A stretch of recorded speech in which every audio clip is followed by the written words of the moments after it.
Xin chào tất cả anh em đã đến với kênh Zippo Hải Nguyễn. Hôm nay em vừa làm xong mới La Mã có chủ đề chia sẻ với anh em mồi thuốc ha. Cách thức cũ bên em là chuyển khoản đủ free ship, có cọc dùm em 100k. Anh em ở Sài Gòn có thể tới trực tiếp giao dịch trực tiếp tại Bình Tân. Địa chỉ em có trên Google Maps, anh em lên gõ Zippo Hải Nguyễn là có địa chỉ của em. Chúc anh em một ngày mới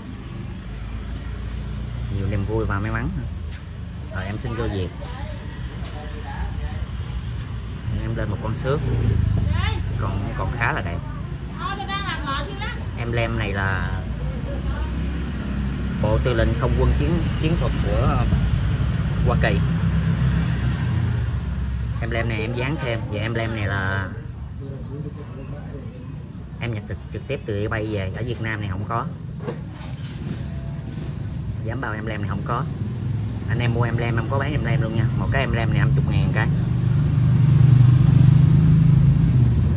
Bên em cũng có xăng đá bớt Zippo chính hãng nha. Anh em cần thì cứ inbox Zalo của em, số Zalo của em đây. Rồi em giới thiệu ha, một con xước. Tình trạng nó nói chung là rất là đẹp luôn á.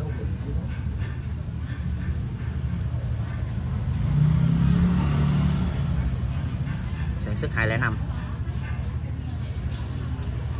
những năm đầu của đời số nha anh em. Nó chỉ có hơi xước nhẹ. Con này là tổng thể không cứng mớp ha.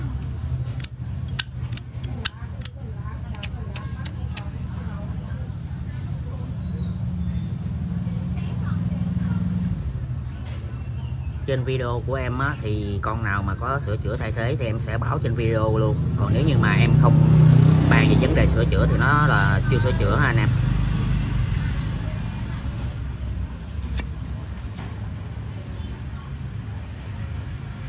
Không năm trùng năm ha.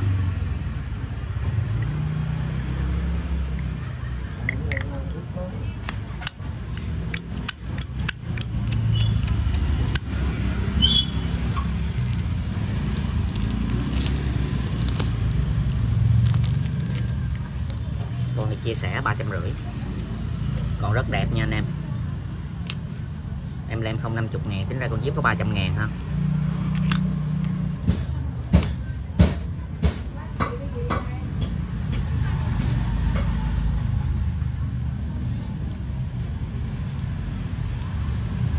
Anh em ưng con nào chụp màn hình lại gửi qua Zalo giúp em nha. Con số 2 là con HP. Dòng HP thì nó có xước xét ha anh em. Mấy con mới mà anh em xài chừng 2-3 ngày mà bỏ ra không có xước đó, chặt cái đầu em xuống đó. Thật cái dòng HP này, nhưng mà nhiều anh em lại thích cái dòng HP bóng láng vậy. Con này là ăn mòn zin hãng, chủ đề thuốc lá Winton. Mặt sau nó có hai cái dấu cấn nhỏ nè anh em. Đó.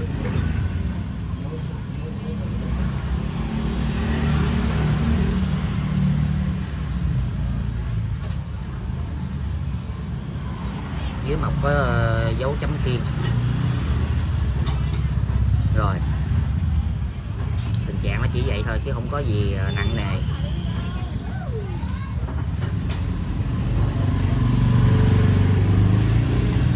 Góc cạnh thì ok, chỉ có một dấu cấn nhỏ đây thôi ha. Sản xuất năm 94.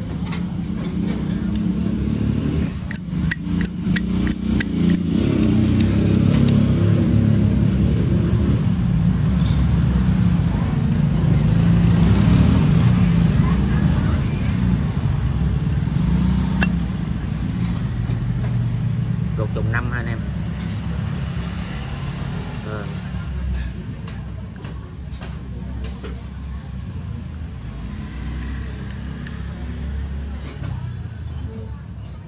Trùng 5.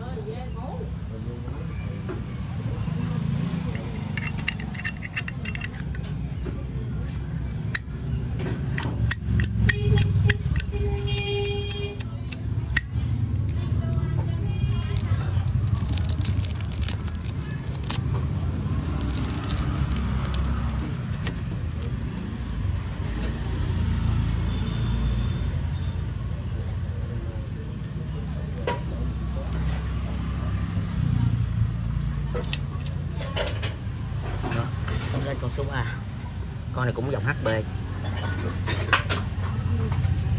Emblem này thì zin theo zip. Emblem này zin theo zip ha. Kiểu cũ nó khắc kiểu chủ đề của Kamen, trên nắp nó cũng có cấn dăm nhẹ nhẹ vô, không có mớp méo nặng nha anh em, hơi cấn vô ha. Emblem này zin. Và không có biết là cái đó giờ em mới gặp cái emblem này luôn. Cái chữ khắc thì là chủ đề Kamen. Chữ khắc là chủ đề Kamen. Đây nó cũng khắc kiểu của Kamen. Không biết là nó có phải thuộc dòng Kamen hay không. Thì cái emblem này em mới gặp là lần đầu. Nhưng mà emblem này emblem zin theo zip. Còn có cấn dưới này. Và mặt trước nó có cấn vô vậy, cấn nhẹ vô ha anh em. Anh em nghiêng qua em mới thấy nè.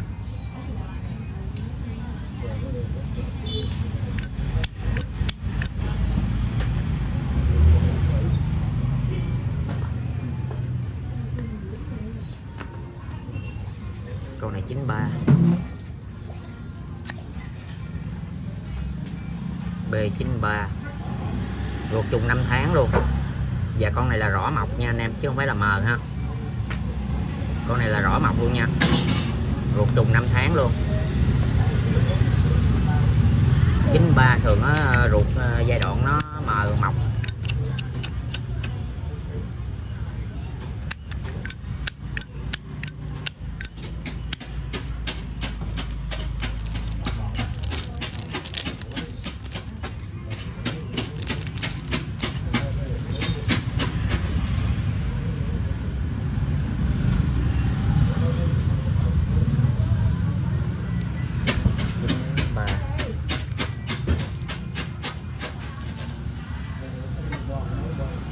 Emblem là zin theo zip nha anh em bao zin theo zip nha.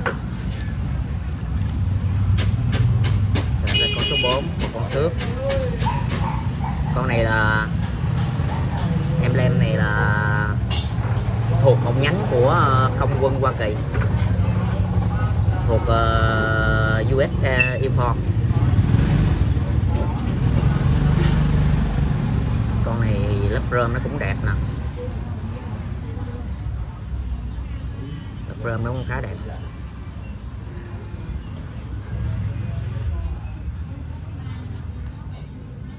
Nắp thì ở dăm như em dăm nhẹ.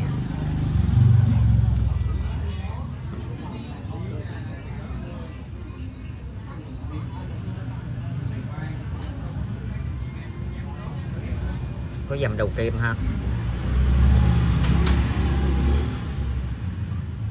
Đây có té nhẹ góc nữa nè. Nói chung tình trạng vậy là cũng còn khá đẹp. Con này âm hay cực kỳ luôn á.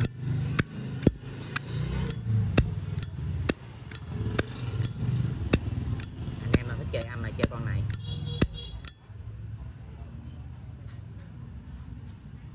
Con này 93 luôn. Con này 93 luôn.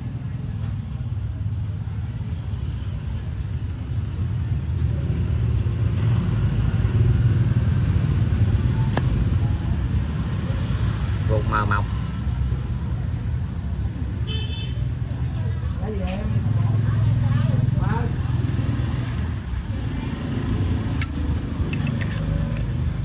Con này hay quá.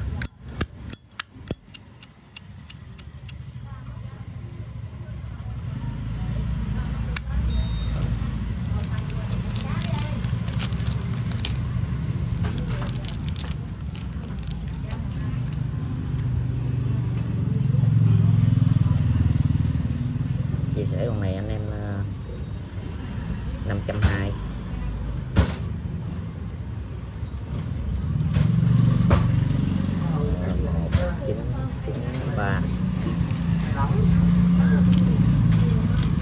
Emblem này em có bán luôn nha, 50.000 một cái.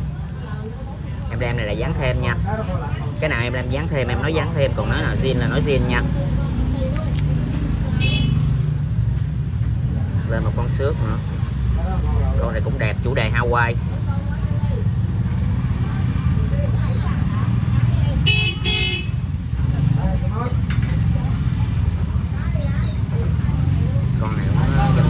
lớp rơm cũng còn khá đẹp.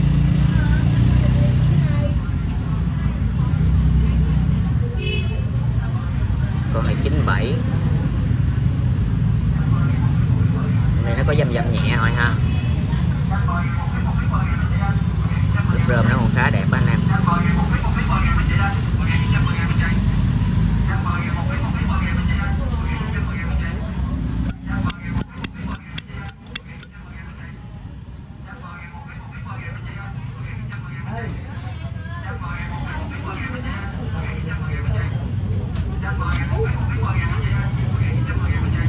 Rột trùng 5 ha anh em. Con này sản xuất 97.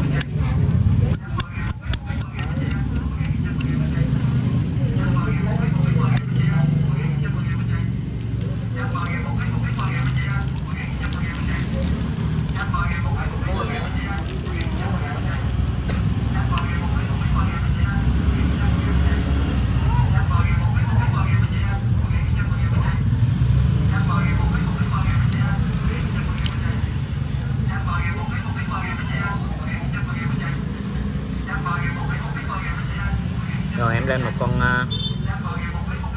em lên full nắp, dòng này xuất thị trường châu Âu. Và cái chủ đề này là về cái miền Tây hoang dã.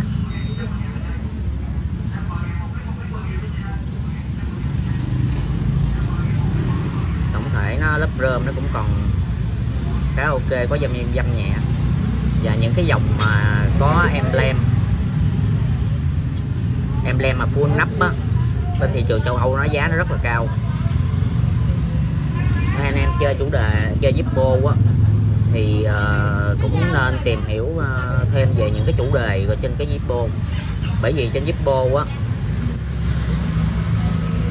nó khác nhau lắm, chứ nó không có cái nào mà giống cái nào cả. Ví dụ như hai con trơn á cùng năm với nhau á thì mình không nói. Bởi vì Zippo á, thứ nhất chất liệu, thứ hai là chủ đề. Thì những hai cái đó là phải đầu tiên mình phải nắm rõ. Rồi thứ ba là tới cái năm sản xuất của nó. Ví dụ như hai con nó giống nhau, đừng có so cái con này với cái con kia nó cùng năm như vậy mà nó khác giá nhau, là nó dính vô chủ đề, dính vô chất liệu. Nên anh em cứ phải có một chút có gọi là kiến thức để mà chơi Zippo này, nó cũng mệt mỏi lắm. Tôi bán cho nhiều khách để bán xong rồi cái đi so giá với lại kênh khác. Cũng là con dòng đời số New, có thể là 450, 420, rồi đi so sánh giá nhiều con đó 700-800 ngàn và ngoài 1 triệu vẫn có nha anh em. Những dòng đời số New, tại vì nó dính cái chủ đề nó khác nhau. Và chủ đề nó về cái gì, chứ không phải là trên cầm con Zippo rồi nói con nó cũng nằm vậy, mà nó giá gì nó chênh lệch nhau nhiều quá. Thì cái đó mình nên tìm hiểu tại sao giá nó cao.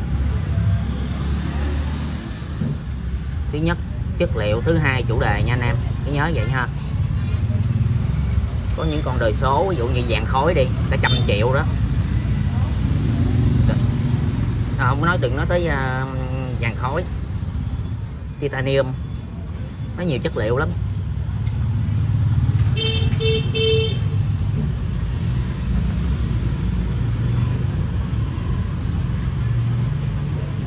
Con này nó có cấn nhẹ. Chủ đề này full nắp. Chủ đề này cũng lạ, thuộc về miền Tây hoang dã của Hoa Kỳ á. Chủ đề này thì đó giờ em cũng mới gặp là con này là lần đầu tiên. Em đem này full nắp, xuất thị trường châu Âu thì giá nó rất là cao.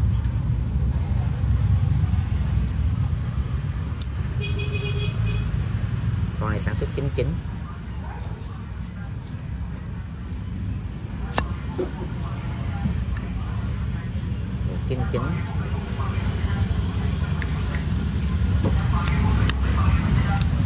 Em có em lem nắp thì nó còn kẹt đá.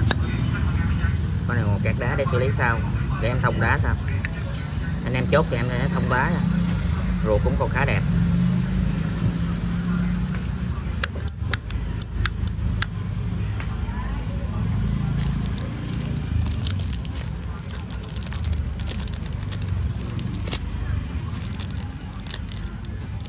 Để vậy để quên, để thấy là quên không đá luôn.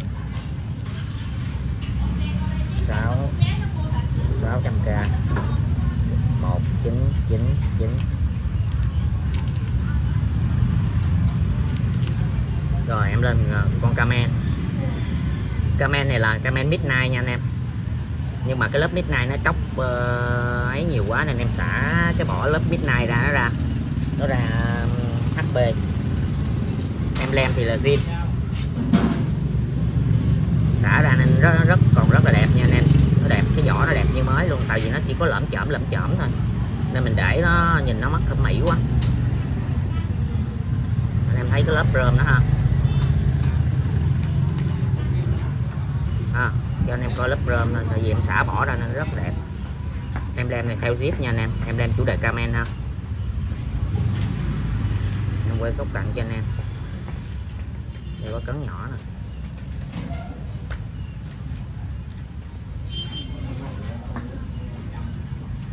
Đây cấn nhỏ nữa nè. Nhưng mà lớp rơm nó thì cực đẹp luôn. 96. Nó cấn nhẹ nhẹ không mà chứ không phải là cấn bắp nặng ha, nhưng mà lớp rơm nó rất là đẹp luôn. Emblem thì zin, em giữ em xả bỏ lớp Midnight thôi, nhưng mà emblem của nó là vẫn là zin, không có tháo ra dán lại ha, để yên nguyên luôn. Nó chỉ tróc lớp Midnight ra thôi. 96.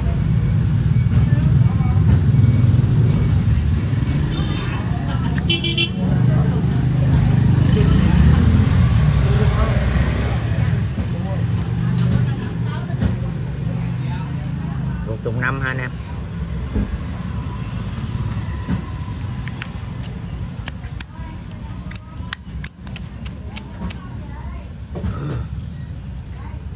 Những cái con mà anh em thấy nó tia lửa nó ra yếu á, thì cái đó nhiều khi em đá em chưa có ấy, nó còn yếu đá em chưa ấy, tại vì chạc lên thử test thôi. Mỗi lần trước khi tới tay anh em thì em sẽ kiểm tra kỹ lại rồi em mới gửi.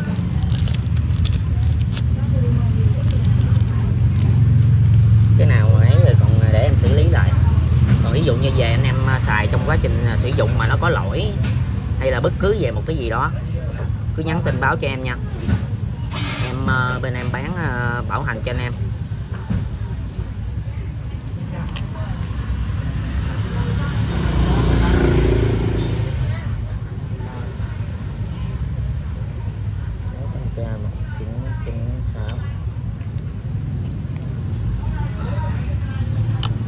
Rồi em lên tiếp một con Camel.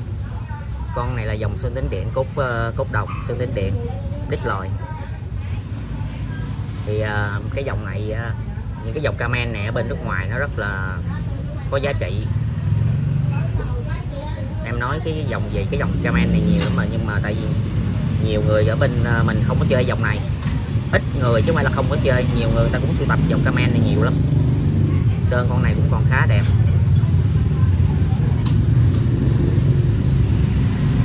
Nó có chốc sơn một vài điểm.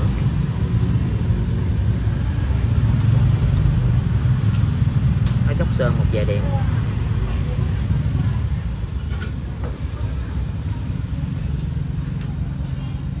Ở đây nó có chốc sơn nữa. Lớp sơn này nó làm nó sơn kiểu lắc rắc cồ của cái dòng sơn hồi xưa đó nè. Con này nó có bên ngoài. Con này là 94. Ruột 94. Ở ngoài thì anh em nhìn là 94 á, tại vì vô đây camera nó thấy nó không thấy rõ.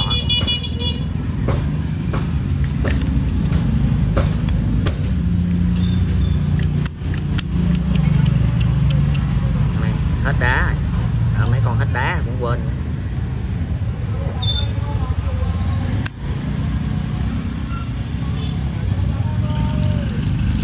Con này anh em xài ví dụ như một thời gian nó chán á, xả bỏ cái lớp sơn này ra thành ráp nha.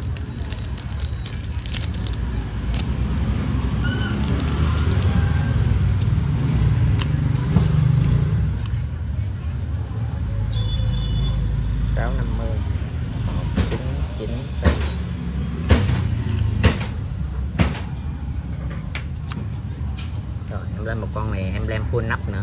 Dạ em lem này nó cũng lạ luôn. Em này khá đẹp. Lớp rơm của nó cũng khá đẹp luôn ha.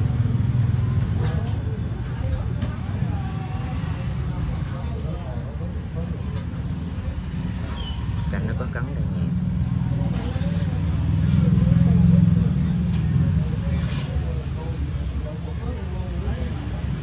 Con này sản xuất 98. Bên đây nó có cắn nhẹ nữa nè. Lớp rơm khá đẹp ha. Em lem này đẹp. Em lem chủ đề Zippo. Em lem này zin nha anh em.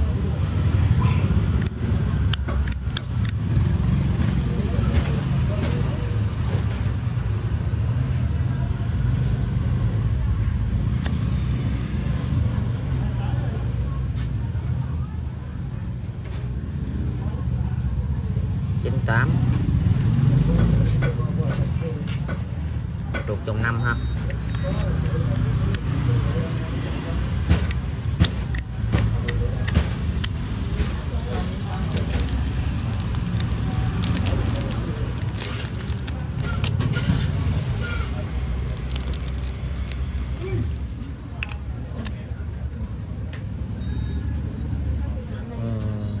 Cái đó là cái đâu đấu gì đâu anh. Đó. 620. Cái đó đây, còn cái đó. 1998. Em lem này lạ nha anh em, dòng xuất thị trường châu Âu ha. Rồi em lên con Vintage 1937 tái bản. Con này sản xuất 95. Lớp rơm nó cũng còn đẹp ha. Nó có bị khắc tên của chủ cũ thôi.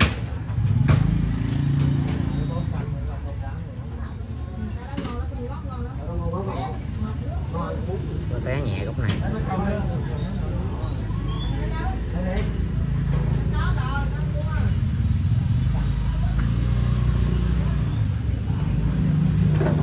Khá đẹp ha. Cấn nhẹ góc.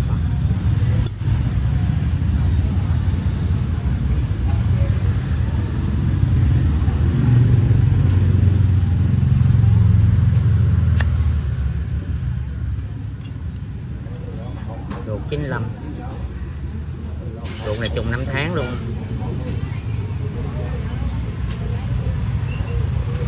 Ruột này trùng 5 tháng.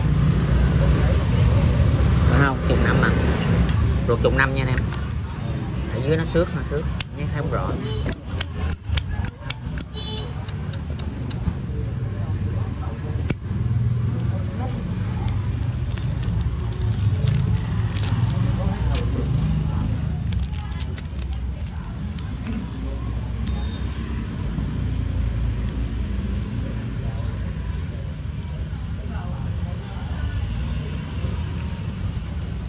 Dòng Vintage 137 tái bản. Rồi em lên con ven.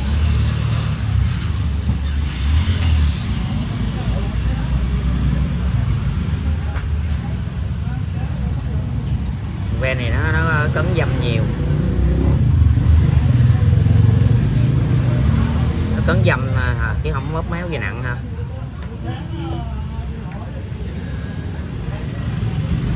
Con này nó va chạm với mặt đất hơi nhiều, nhưng mà nó dạng cấn cũng nhẹ chứ không phải là cấn móp nặng gì. Con này sản xuất năm 89.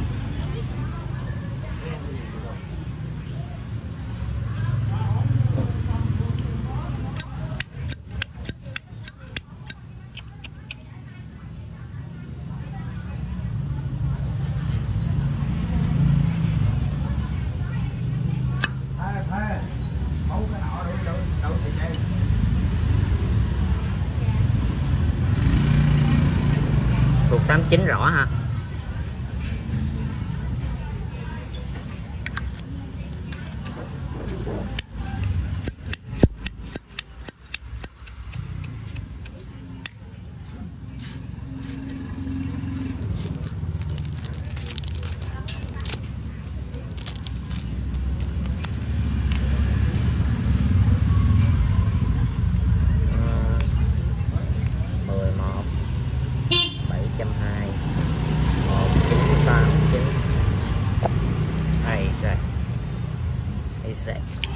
Rồi em lên một con Brad. Con này cũng em lem full nắp mà bị chủ cũ dở nó tháo cái nắp em lem trên nắp rồi. Ở trên nắp nó còn cái bàn tay để che cái lá bài này lại. Khi mình mở nắp ra thì nó lòi cái lá bài này ra. Quýnh bài quá bị chặt rớt cái tay luôn rồi. Con này là Brazil Solid Brass nha anh em. Con này tổng thể thì là nó không cấn mớp, sản xuất 202. Như cái này nó có cấn nhẹ gì, nhưng mà cái này nếu mà anh em chốt em xử lý lại được cho nó ấy. Không phải cấn đâu anh em, nhìn ở ngoài là không có cấn nha, tại anh em nhìn cái góc độ trong cái ấy đó em bao là nó không có cấn nha. Nhìn ngoài giờ nhìn ngoài lại là không có cấn.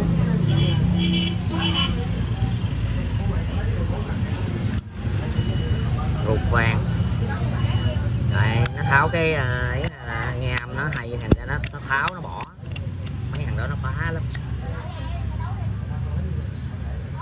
Ruột trùng 5 tháng, ruột vàng trùng 5 tháng luôn hả?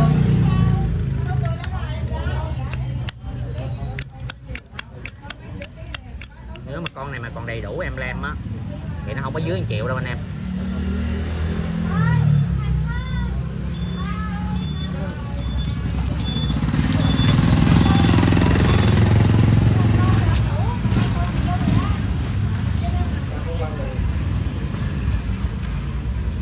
À, 12